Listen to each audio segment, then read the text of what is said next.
Hey guys, Andy here from Mediocre Hobbies coming at you with another painting tutorial. Today we are focusing on a faction that I have wanted to do more videos on ever since I started this channel, as they are one of my absolute favorites. And that is, of course, the Sisters of Battle.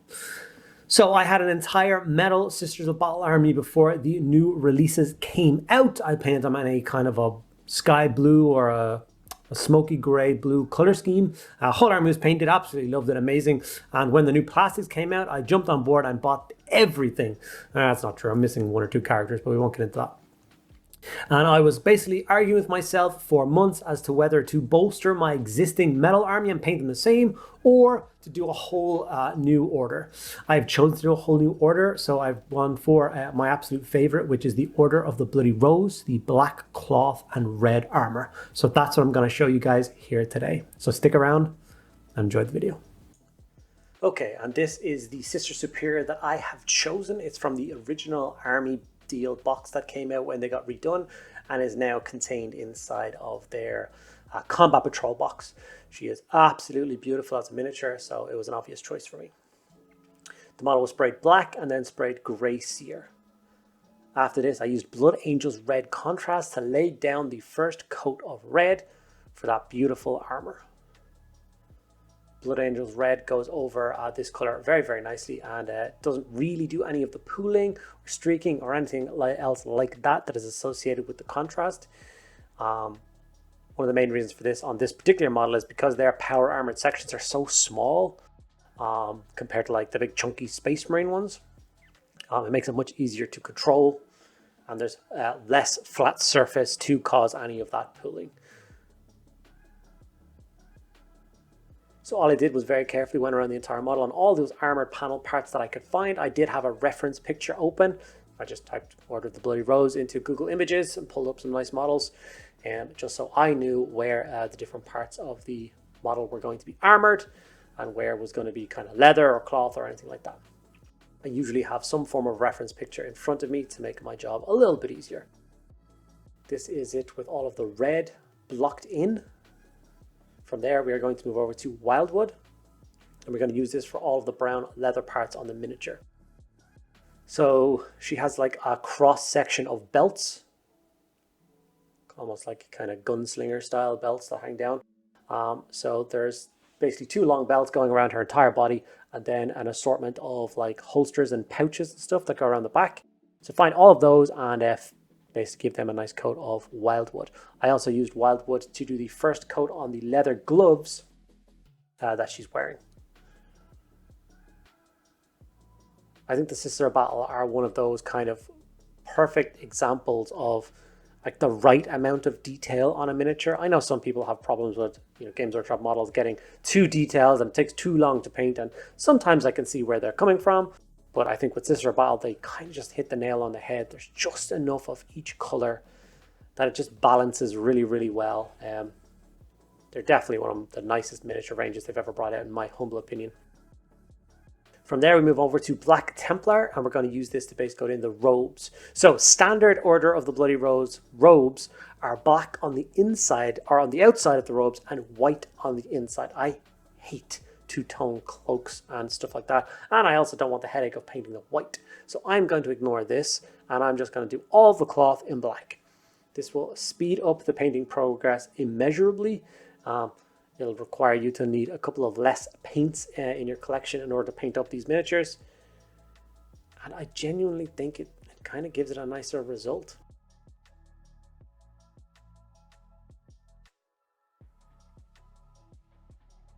You let me know in the comments if you think that I'm wrong on that point. Do you think the model needs the kind of creamy, or it's actually just pure white inside cloak part? Do you think it's worth the effort of going back and doing it? The other parts that were black were, of course, the casing for her weapons. So the casing around her bolt gun and the casing of her chainsword were done in black as well. After this, we move over to Golem and Flesh. I think it took one tiny drop of paint on the tip of the brush just to cover her face. When I get around to doing a Sister of Repentia video, there's a lot more skin showing, I think, from their knee down, and their kind of shoulders out. There's a lot of skin, so We'll go through a couple of color schemes for them and worry about it more then. Retributor armor gold was then used for some of the details of the miniature. This is one of those things that, once again, you can choose how much or less of this that you want. So I just did the two kind of almost like inquisitorial eye, but the sister eye section on the middle of the model. You could then choose to do the shoulder pauldron gold if you want to, or any of the other fleur-de-lis around the model. But like I said, I was following a specific picture and they only had gold in these two parts and then the rest was silver, so I stuck with that.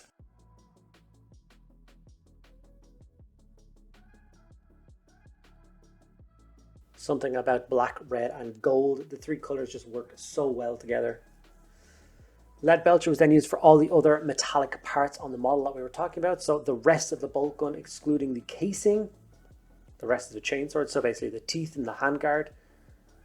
And then if you look around the model, you will find little buckles, the big Aquila symbol on her shoulder pad, and a couple of fleur-de-lis, not to mention her bionic eye. So we just want to get all those bits in with the lead belcher paint.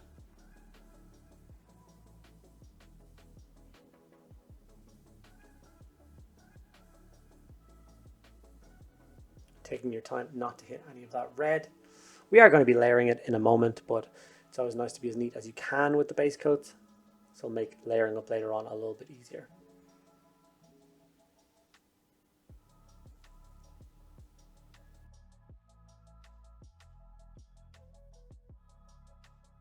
And with that, that is all the base coats applied to this miniature, and it's time to wash it down.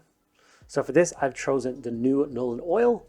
Obviously, it's a lot lighter, it doesn't do as much staining or as much darkening of the model, so it works perfectly for shading down a miniature like this. So I gave the entire model a quick coat of Nuln Oil.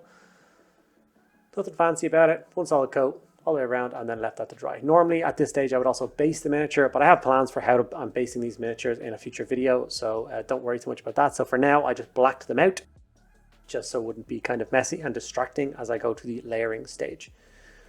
The first paint used for the layering was Mephiston Red, and we're going to use this as the first layer for the power.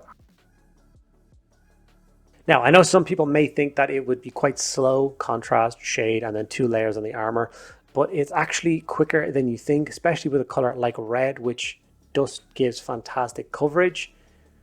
These coats individually only took maybe, I don't know, 2 minutes per stage, not even with the contrast. The contrast was like 30 seconds. But layering of Mephiston Red, I'd say, would only take 2 minutes a model. 2 minutes for the Evil Sun Scarlet, that's it. So I wouldn't have fear with base or batch painting a squad of these. 5 or even 10, I reckon you could get them done in an evening or two.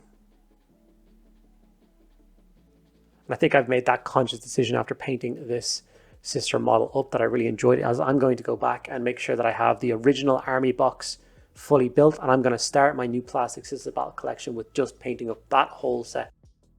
And I'm quite excited to see what that looks like. I've had it in my backlog for far too long, sitting there. It's a beautiful launch box with a custom codex and everything, so I think now is the right time. And like I said earlier, we're moving on to Evil Sun Scarlet for the second layer, and this is much lighter. We obviously want to leave this as just the higher points of the miniature, where light will naturally hit, and leave the rest of the model in shadow and shade. Because shadow and shade are 2 different things, of course.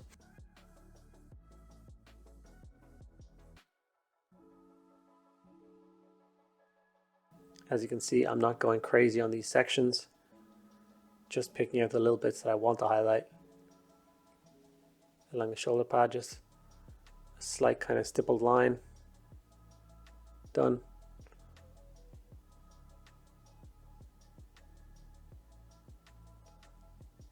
And with that, we have the power armor finished for this miniature. As you can see, it is very striking, and I think it suits the Order of the Bloody Rose perfectly.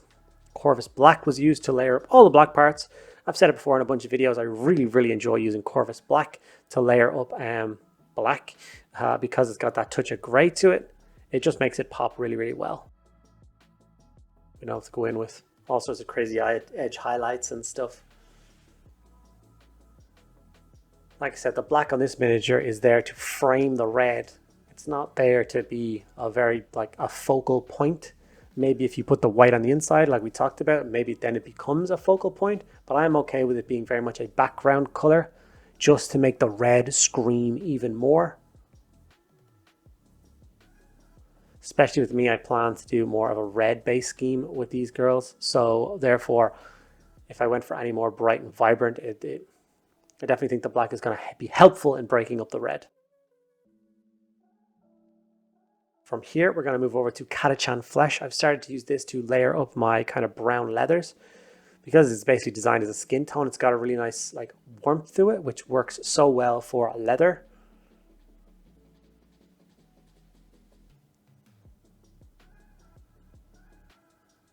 Same idea with like Reaver Flesh. I've used that before to layer up for leather pouches and stuff, and that also worked very, very well. So around her belts, her holsters, and her gloves.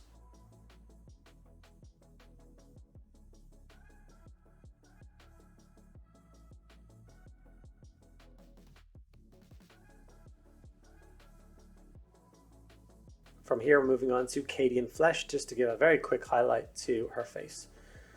This, like I said, this isn't a model that has, I think it has like 3mm by 3mm of space that is skin. So a very quick kind of tip of the nose, lips, top of the cheeks will do the job and will make her stand out really well. You don't need to do any crazy fancy stuff.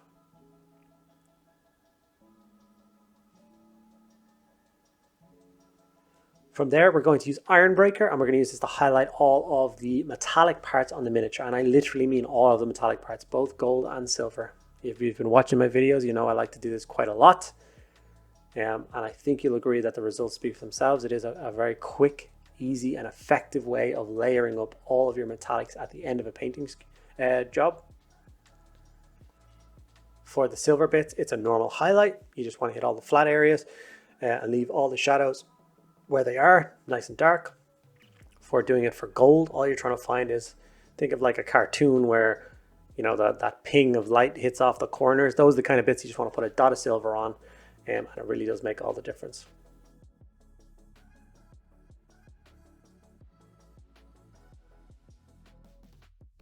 As you can see, it's just like touch highlights. You're not trying to go crazy. It's super quick.